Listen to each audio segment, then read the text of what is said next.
Are you thinking about applying for the EB2 NIW without a lawyer?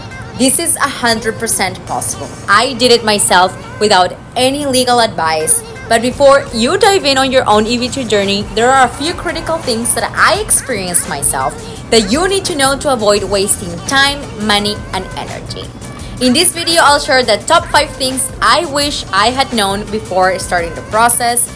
And at the end, I'll show you exactly what I created to help others succeed, which is my complete template toolkit to save you one big headache while you go through this process. Hi, my international friends. Welcome back to my channel. So let's get started with these 5 tips. So tip number 1 is planning.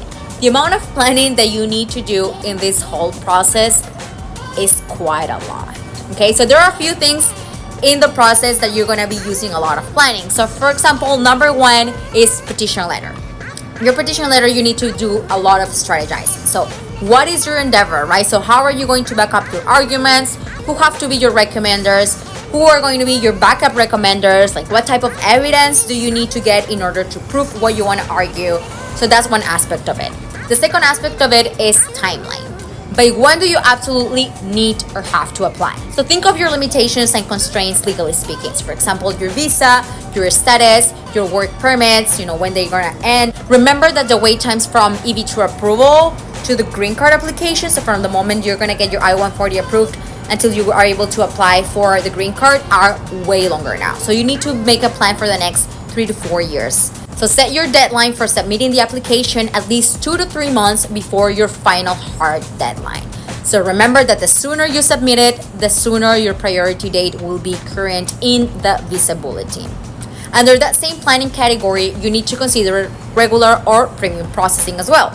So which one will give you peace of mind, right? The returns of investment in your time and money. Can you deal with a higher probability that you might receive an RFE with premium processing?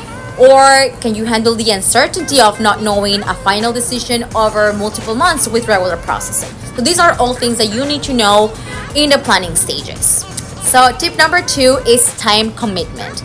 Now that you have a hard deadline, set a time every single day to work on your case. I originally wanted to finish in 3 months, but then as usual, I had not anticipated all the many challenges I encounter. And like anything, this may take longer than you expect. As you start putting all the pieces together, I started putting in like 3 hours of work a day, and ended up with 5 hours of work a day, and finished in about 6 months. So make sure you are really committed every week in working in your case. This takes a lot of discipline, like anything worth pursuing in life.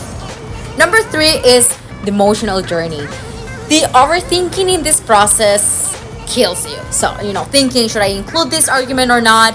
If I say this, will USCIS argue something back? Will they send me an RFE if they dig deeper into this detail? Is this enough proof? Should I mention this, or will it actually be detrimental to my case? Just remembering all the thinking or overthinking I did in my own case brings me a headache. So one day you think you have a chance, the next one you think you're doomed. The recommender that you thought 100% would write a letter for you actually says no to you. So you got to be prepared for this emotional journey. It is draining.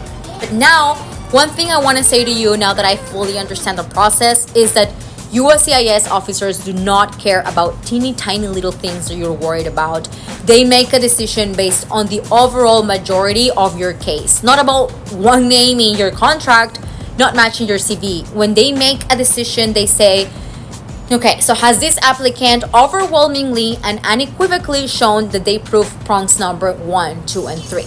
Even if you don't check like 10 out of 10 things, like maybe you do check 8 out of 10 things, then it's a yes. I want you to start on your process worried about proving the 3 main prongs, more than being worried about your letter of recommendation being 2.5 pages long instead of 2 pages long.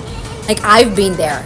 Be careful and detail-oriented, but don't spiral and go crazy about tiny things you don't have control over or are simply not that important. Number 4, the 3 prongs are everything. As we're talking now, we can easily get lost in small things that don't quite matter, and then you forget about the big goal, which is my endeavor really proving the 3 prongs?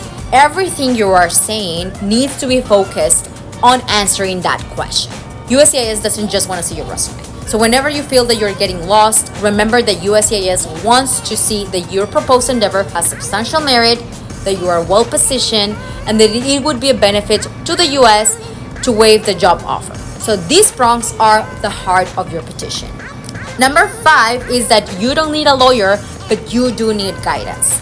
If there's a way that you can invest, maybe not $10,000 in lawyers, but maybe $200, $500, or even $1,000 in resources that might make your life easier, do it.